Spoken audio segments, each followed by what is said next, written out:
Hello there. This is Coach Craig Kenneth. And this is Coach Victoria. And today on the Craig Kenneth Show, we have a caller who is going through a breakup. He's going to talk a little bit about the situation, and he thinks there may be some spying going on. So we're going to look at everything that's happening here because it's interesting how when you're going through that breakup, you think you're never going to hear from that Mm. person again. You're never going to see him again. And next thing you know, you got 15 different secret accounts following you on different social media. Right. And sometimes we can get in this mindset where we think they don't care. We think that they're not thinking about us or curious about what we're doing or what we're up to.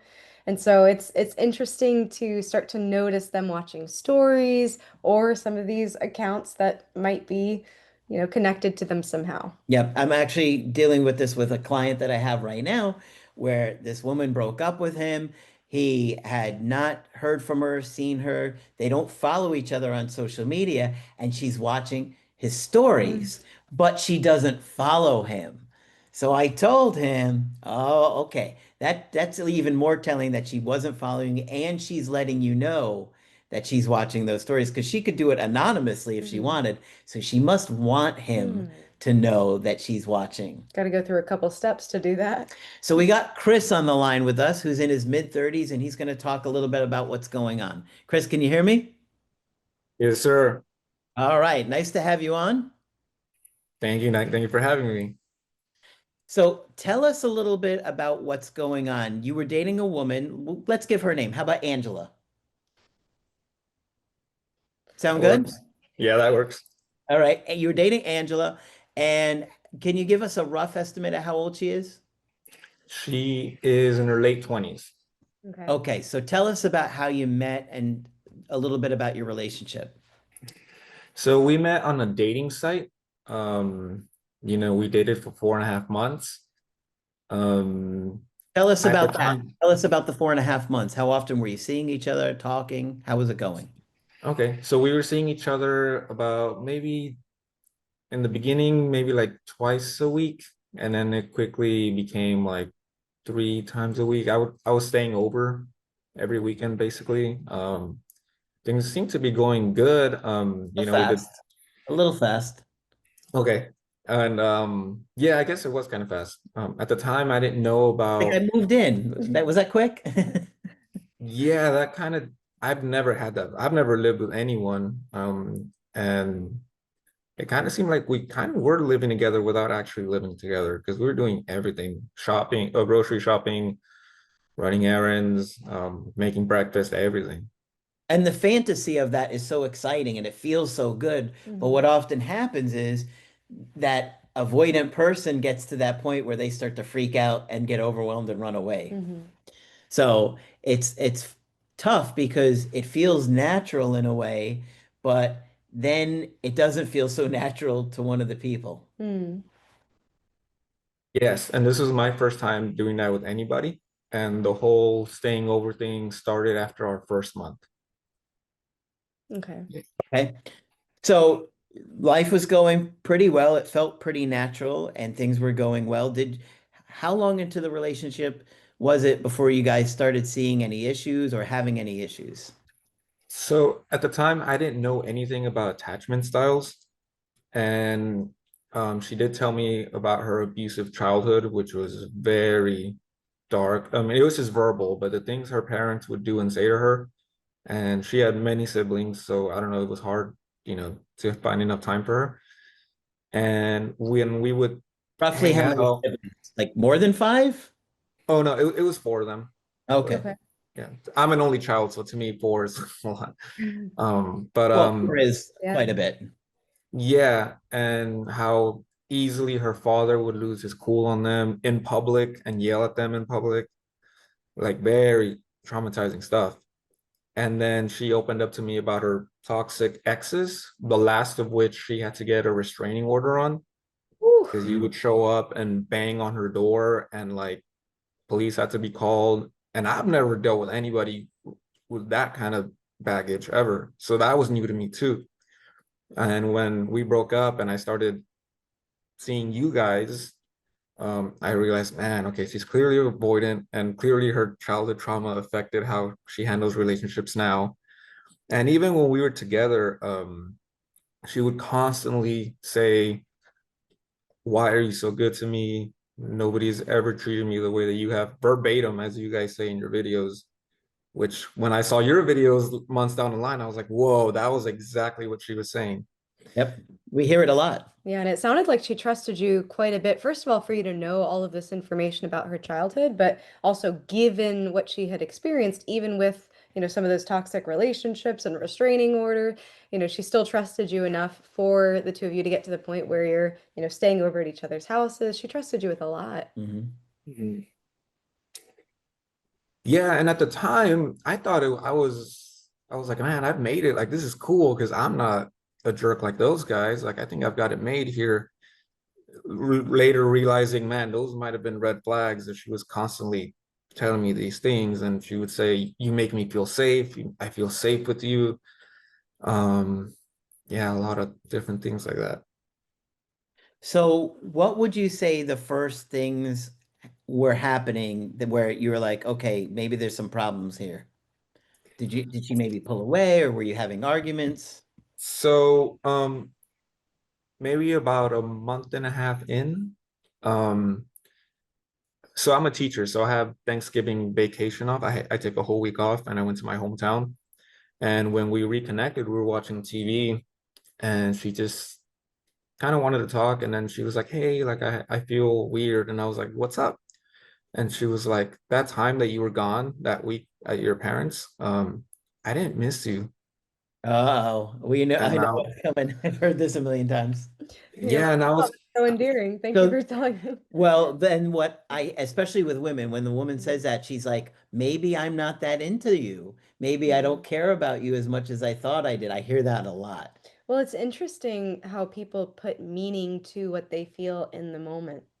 you know, an avoidant or somebody who has avoidant tendencies that's not missing someone, that's kind of expected, right? But then sometimes an avoidant will almost be somewhat aware of their avoidance and say, I must be doing these avoidant tendencies because I don't care about a Yep, person, versus it being the other way around. exactly.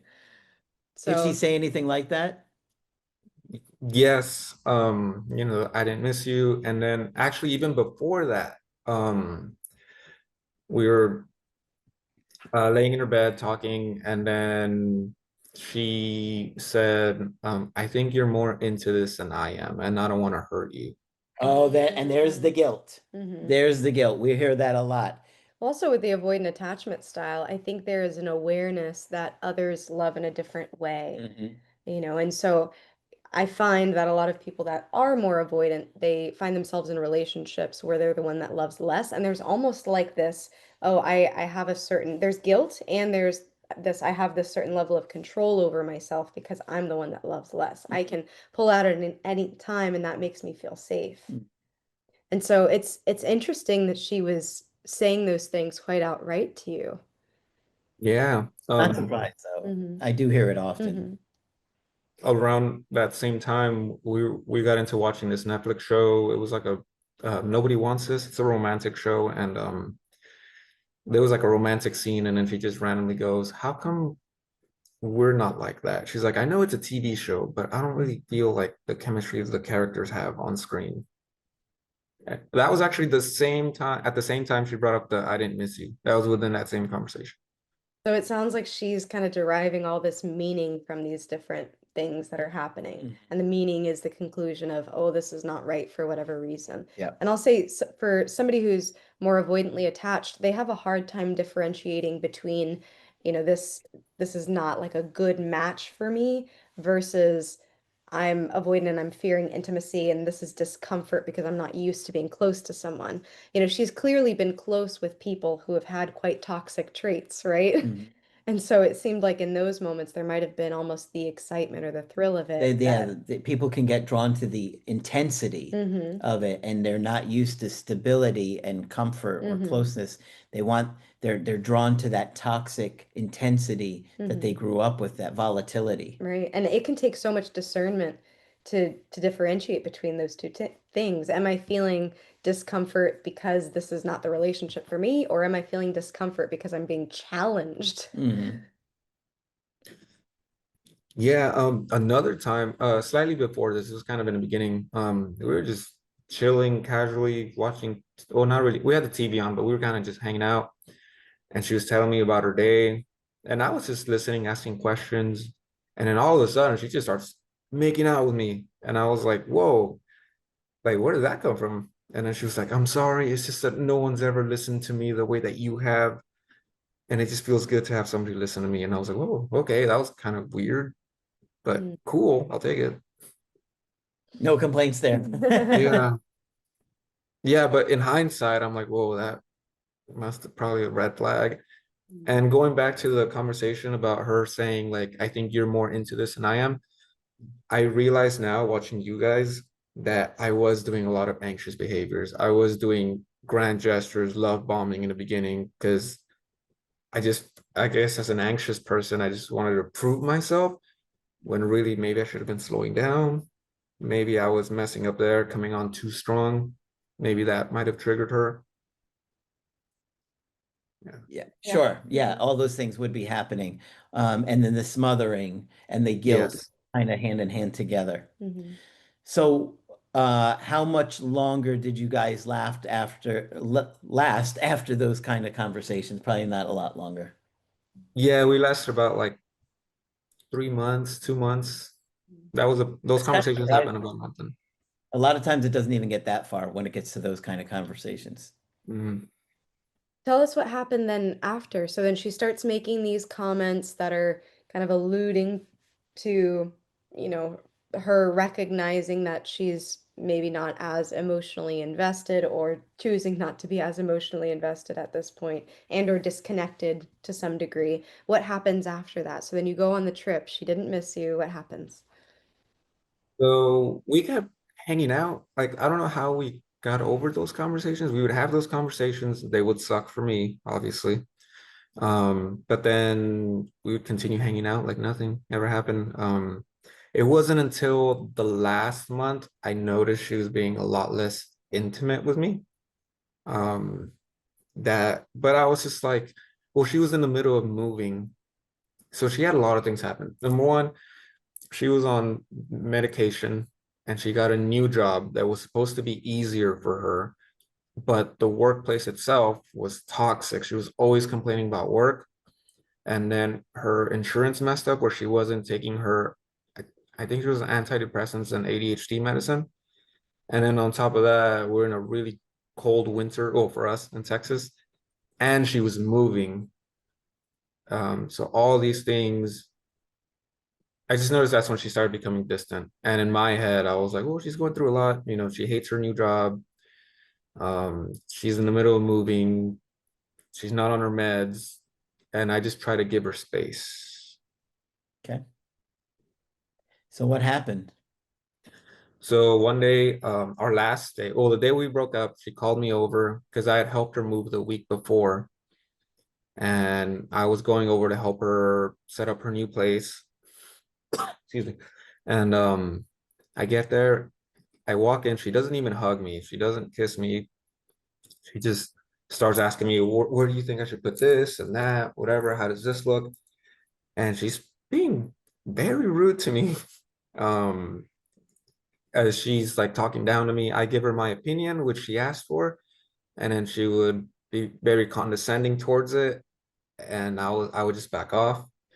And then we went to a store to pick up some more stuff for her apartment.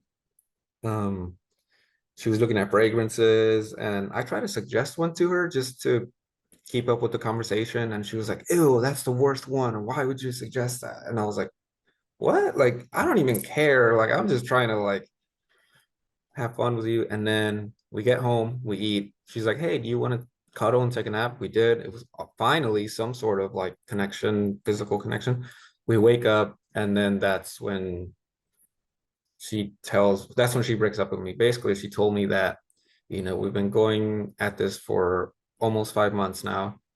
Mhm. And to be honest, I've had other partners where when we were at this amount of time together, I saw a future with them, and I don't see a future with you.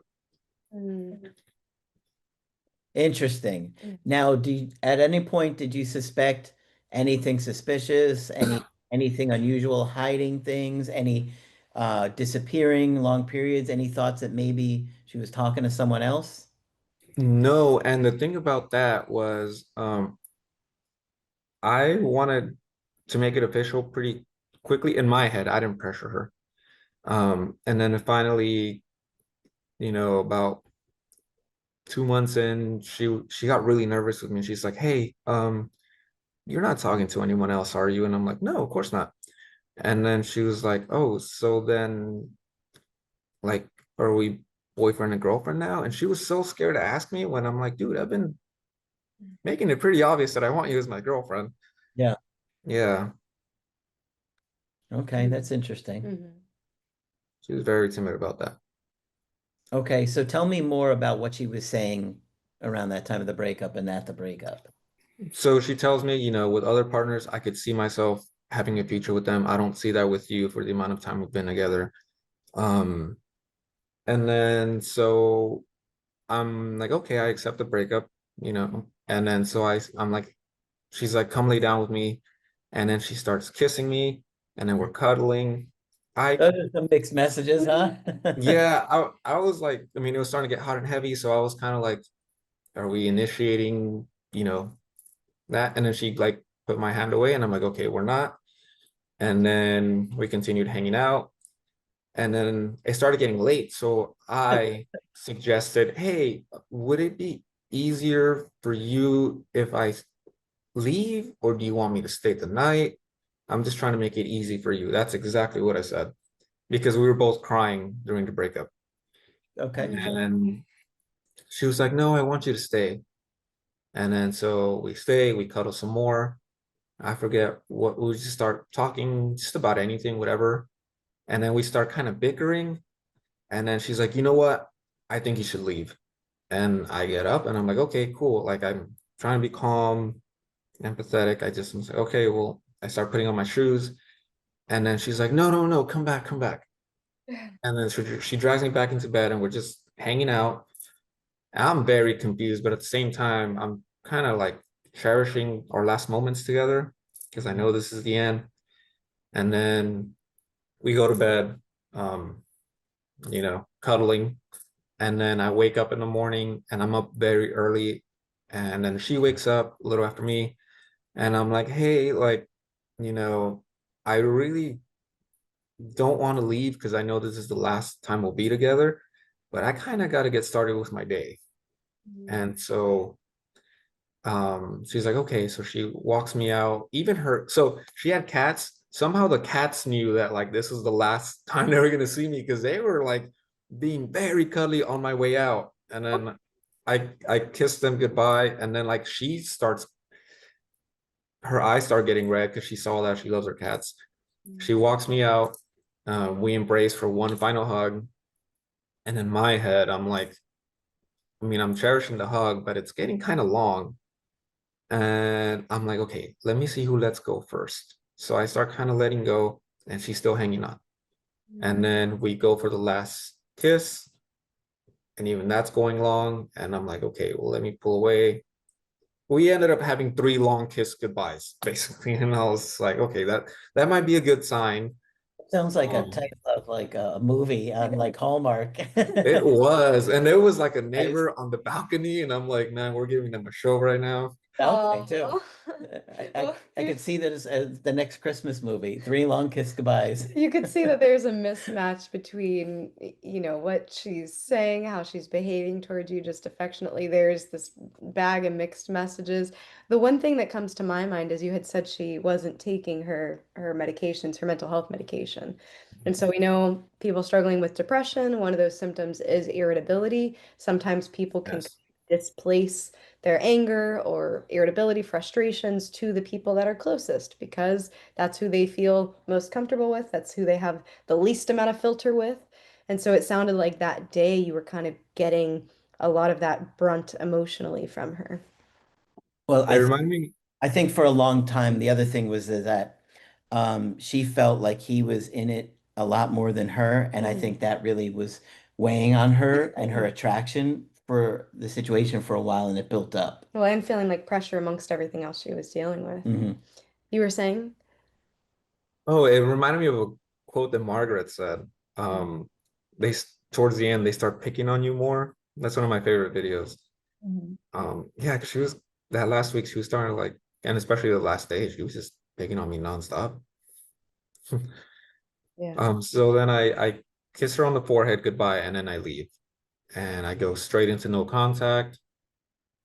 Um, Thankfully, around that time we were going to the gym and together, and around the time of the breakup, that's when I actually started enjoying being there. It wasn't like such a drag, so my passion for the gym was helping. I joined a 10K. I That's completed it, right. and I joined a dance class, and it's been I'm going about great. this. And I, yeah, I've I been doing. love movement for breakup healing. I just want to say that. Move your body if you can, however much you can. For sure. I love that. Yeah, and then I was obsessively watching y'all's videos like nonstop, everyone I could. It got to the point where like YouTube was suggesting videos that I had already watched because I was just trying to learn everything, and I was finding nuggets here and there from videos that I had already seen that I didn't pick up before. Um, and so the breakup was towards the end of February. And oh, another bit of information that I thought was weird that you guys have mentioned before about avoidance was literally the week before we broke up. We did a tour of each other's apartments, looking at things that we would want in our apartment when we Here we eventually go. moved in. That's Yeah. another thing that would scare an avoidant. And I imagine after a string of bad experiences, I mean, she had a restraining order against somebody for crying out loud. After a string of those bad experiences, meeting somebody that you trust is probably both exciting and, makes you really hopeful, but also in the same vein, terrifying. Because the amount of vulnerability and trust that it would take, and if she's had these experiences of being let down, the closer she gets, the harder that you fall. Yep. And so I imagine that this, as much as you were trying to show her that security and love and, be there for her, I think that also could have been intimidating for somebody who's not used to that. So what happened? So another piece of information that might be crucial for later on. At the breakup, she told me all the good qualities about me. She's like, you're emotionally intelligent. You make me feel safe. You always made me feel beautiful because I would just kind of say it just when it happened. And so she was like, I know you're gonna make someone else very happy. Somebody would be so happy, so lucky to have you. And then she brought up a friend that I suspected she might have been intimidated by because she's very attractive. And she says, why don't you date your coworker? And I told her why. No, I As a matter should have said of that. fact, I'm heading over to her apartment right now. Thank you. no. So, I told her why not, and whatever. We moved on. She broke up with me. So, and I started doing all these things. The breakup was late February. At this point, we still follow each other on social media, but I have her muted on everything. So I haven't even looked at any of her stories, any of her posts, just for my healing. And so, and she wasn't looking at any of my stuff. It wasn't until the 10K I posted it because the picture made me feel good. I was proud of myself, and she liked the photo. Mm. It wasn't a story, it was like What an actual post. breakup was that? So the breakup happened end of February, like the third week of February. This was the first week of April. Not too February, long. About 5 weeks. Mhm. yeah, yeah, about 5 weeks. And I was like, okay, cool. That gave me more motivation to hit the gym even harder. And like, cool. I didn't reach out, I didn't do anything because I learned that from you guys. And then, but she wasn't looking at my stories. It wasn't until 3 months later, towards the end of May, that she looked at my story for the first time. I had gone on a hike. It looked really cool. I posted all the pictures. It was like a collage just in one post. She saw it and I was like, whoa, okay. She didn't like it, but she saw it. Okay. Now, a little after that, I posted a video of me hosting a dance practice at my house for my dance friends. And she saw it. And the next post after that, Probably looking to see if your coworker was over there. so about that, so that day, because I posted four things in one story. It was the dance video, and the next one was a memory from a year ago, because it'll Instagram does that. And a year ago, I had gone to a concert with that friend, and we were riding in a taxi bike together thing, and we were like singing a song. We are going to a concert. Some people said it looked kind of like we were a couple, and I just shared it because she wasn't consistently looking at my stories at that point. She just looked at it like once or twice, Mhm. and sure enough, she saw that one. And I'm guessing, maybe I'm wrong, maybe when she saw the post of me and my coworker, she didn't see the rest of the story. And then after that, she stopped looking at everything for like, It was like, that's enough. I know he's yeah. there. I can't take it. Mm. Probably. She's probably thinking it. And I was thinking what you guys said, be careful not to make someone jealous. And I was like, well, I mean, what are the odds that she's gonna look at my story? And if she does, oh well, like I'm just sharing. Mhm. And um, so that was late May. And then the last any bit of nugget of contact was a month ago in June. I went paddleboarding. I was out at the lake, just posted a cool POV shot of me on my board, looking out into the sky, whatever, with a happy song playing in the background. And she saw that. But that's the last bit of anything that we've had. Mm. Now, you had mentioned some other spying that you thought was going on. From other. Yes. So we still have each other on Instagram, but we never added each other on Facebook. So one day at work, during some downtime, I get a notification on my phone, and I look it up, and it's this girl that I've never met, that I've never seen. And I just had a gut feeling. This was around May when she started looking at my stories again on Instagram. I had a gut feeling. So I looked at that girl's friends and I typed in my ex's name, and boom, there she was. Mm. And me and that girl don't have any mutual friends in common. And also, my ex and I were never friends on Facebook. So that happened in May, and then it happened again with the same girl in June on Facebook again. Mhm. Mm. So I'm like, why do you? I don't know, I'm kind of confused because I don't really use Facebook. All my stuff is on Instagram. I don't really use Facebook anymore, and we still have each other on Instagram. So it was kind of weird. Yeah, and that kind of stuff can drive you mad, when you're looking, Yeah. did my ex see this story? Did they not?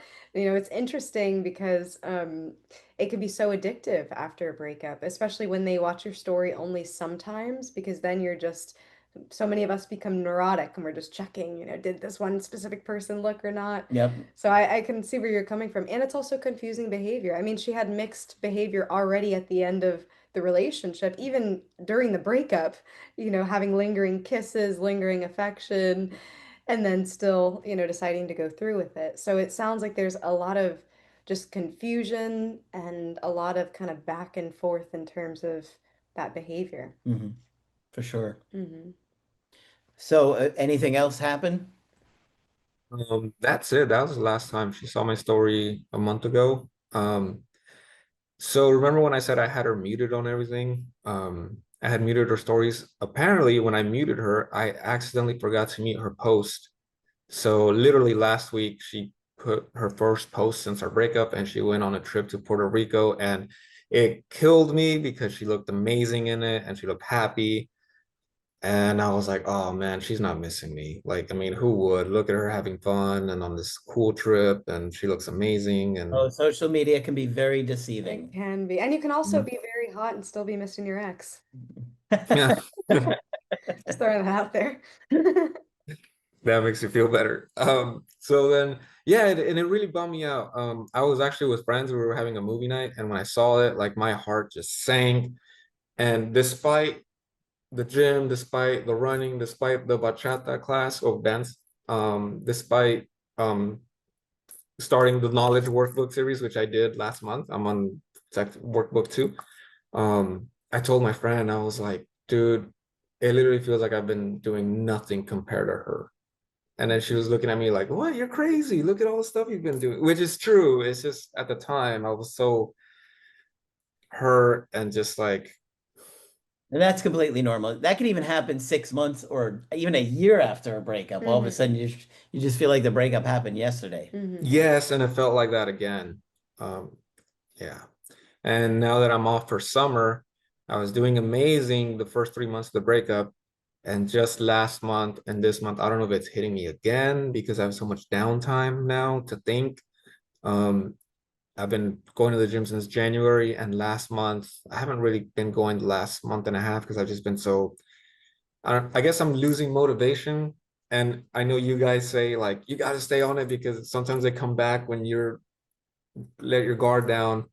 The one thing I Had that have on a been call doing, this morning. Just had another yeah. call this morning where a woman lost the motivation, ex comes back, and she was the one that made all the mistakes in the relationship. Mm. That she was the one that didn't stay committed to the work, and she was the one that had done things that had turned off the partner. It wasn't on the partner. And I'm like, you got to stay motivated. You have to put yourself on probation for 9 months. Okay. If you don't, I mean, I've seen a bunch of in the last few weeks alone, I've seen a bunch of breakups that happened because people did not stay doing the work. Mhm. That your motivation just decreases so much after you get your ex back, or you believe they're not coming back.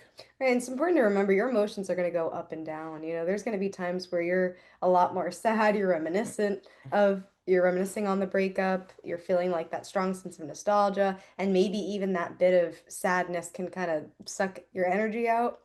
So it can be challenging to keep up that motivation, but if you're thinking about the purpose, we can choose how we respond to the pain that we're feeling, including the pain of a breakup. So it sounds like you've been doing a lot. I love that you've been moving your body. I love that you've been doing the course. So you've been kind of working on different aspects of your wellness and making sure that you're all in check and making those small steps towards progress. So that's always a good thing. Yep. So I'm sure you're thinking about what do I do now, right? I think it's pretty evident that you should leave her alone. Her behavior is escalating. She's watching your stories, and you want her to be the one to reach out. That's not the hard part. What you have to do is you got to really think about why this relationship didn't work. And if you're going to be with a woman like her, you're going to have to be very, very careful about smothering her because I think she's not used to a lot of affection. She's not used to somebody that has a high interest level. You grow up in toxic homes, and so you have a tendency to need a lot more space and don't trust people to get very close. So I think if you're going to date her, you're going to have to give her a lot more space than you normally would want to give somebody. Now, is that right or wrong? Well, that's for you to decide for Mhm. yourself whether or not you want to tolerate somebody who can't give you as much closeness as you want.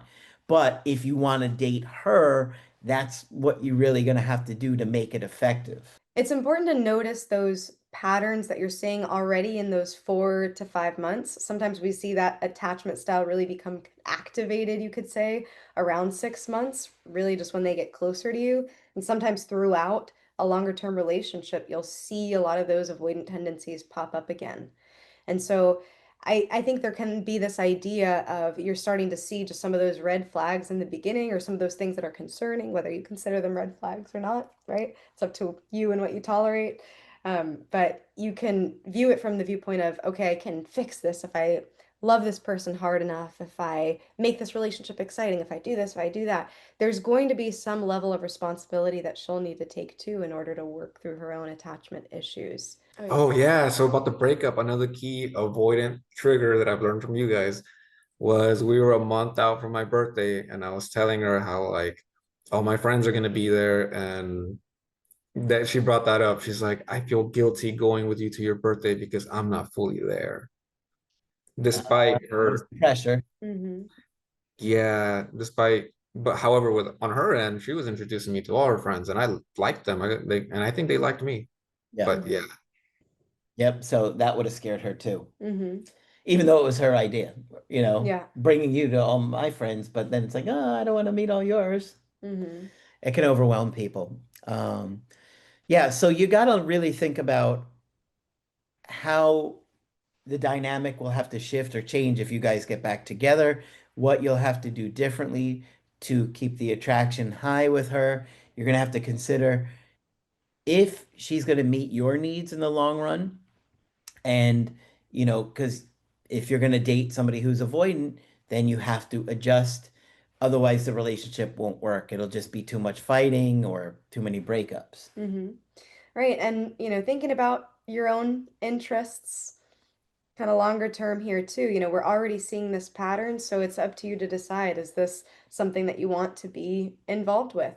Dating somebody who has experienced a lot of trauma, that takes a specific set of skills, right? And that takes a specific kind of person to be able to do that and to be able to manage those things. You don't have to be a therapist, and I'm not suggesting that, but there are certain things that you'd have to understand about trauma, toxic relationship, things like that, in order to be the best supportive partner you could be.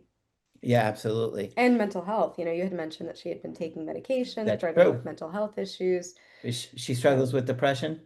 I know for sure depression, ADHD, and I'm not 100%, but I think she mentioned bipolar. Ooh, that's a whole nother issue right there, mm-hmm, right? If it's bipolar, then, medication can really help them have a stable life. However, one of the big issues with people that are bipolar is when they take the medication, they feel good, and then they say, I don't need the medication anymore because I feel good. And then they go back to punching holes in the walls and mm, flipping over furniture and disappearing for 3 days at a time, gambling, and all kinds of awful things that they struggle with. hmm. And it could look different for each person. It's hard because it's important to educate yourself on the different things that she might be dealing with, but she also might be reacting to things in her own way. So it's all about learning how a particular person responds. I think you got a glimpse of it in the 4.5 months, 5 months that the two of you dated. And it would, take a while probably before she's willing to show you more of that and be vulnerable I in that think way with you. I think she could reach out. I think she'll do an indirect direct. I Mm-hmm. think she'll be very indirect and asking some silly question, some excuse. I still have some of her clothes, and oh, another avoiding thing she did. When I was leaving, I was grabbing my jacket that I had left like the night before, but it had like a big hole in it. And I was grabbing it when we broke up, and she's like, "No, like let me sew it up for you, and I'll give it back to you. I really want to fix it for you before." Um, Yeah, that is yeah, an avoidant Yeah. trait. Acts of service. Yeah, acts of service. Yeah, they do that Mm, often. yeah. Well, leave her be. She'll reach out when she's ready. She'll probably do something indirect. mhm, But you got to think about what it would be like if you got back with her and how you'll have to make some changes to adapt being with her.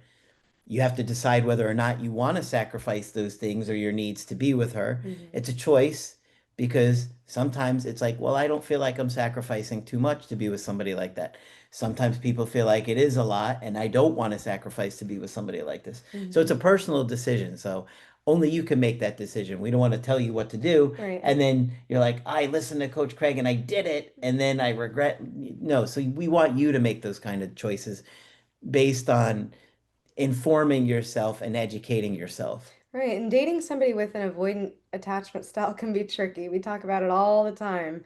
There you have to think about what it's going to be like to be rejected in those, micro moments. Even hearing "I didn't miss you" while you were gone on your trip, when you said that, that was a jab to my heart just hearing it. Yeah. So Oh, it hurts. Yeah. it hurts, and so we want you to be able to take care of yourself. We're glad that you've been able to make these kind of changes in your life and that you have had that motivation. And we hope, just like we hope for everybody, that the motivation will switch from, just getting her back and attracting that attention from her to attracting what it is that you want in your life, which it sounds like you're able to provide that kind of enthusiasm about a relationship, that stability in a relationship, and I think that you require the same. Yeah, like you guys say in your videos, if at first you have to do it for them, fine.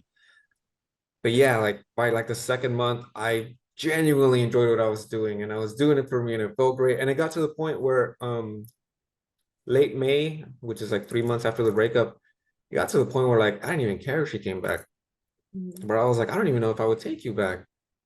Like it felt good. Like A wow, like healthy place. Yeah. Yeah, yeah, it wasn't until this summer when things slowed down for me when I was out of a job, just chilling on my couch, that's when it started happening again. The yeah. missing them and then seeing that post of her having fun. But for a while there, I really got to the point where I was like, I don't even know if I would want you back. Mm. Well, try to get to a balanced position in the meantime and, consider all the things that we talked about and maybe you can give us an update in the future if something happens that you want to share with us. Hmm.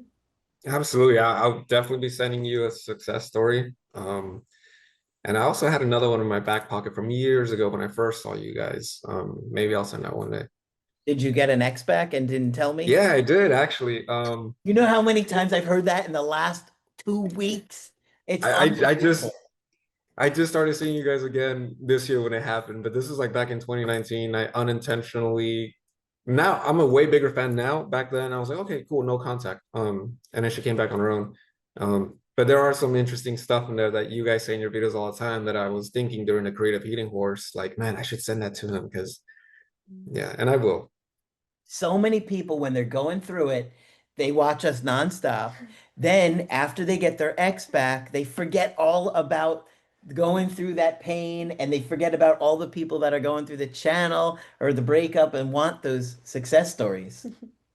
So, we love the success stories. Hmm. So, you have to send it in and maybe we could share it on the main channel. Right, and we appreciate you being open and honest about, this experience. I have a feeling that many of our viewers are going to relate to what it's like to have more of that anxiety in the relationship, to be the person that quote unquote loves more. And that can be a difficult place to be in. So we really appreciate you being vulnerable and sharing your story with us. Definitely. And I appreciate all y'all's work. It gets me through the day and it impacts millions of other people. It really feels like I'm hanging out with friends when I'm listening to you guys. It helps me out so much. And Coach Margaret, we all miss her. And On the other side of um, the sun, yeah. Oh, we hey, yeah, there it is. Um, got her here with us. yeah. And if you guys find any paper clips on the ground, send her a what's up for me because We often she's do. We yeah. often do. Yeah.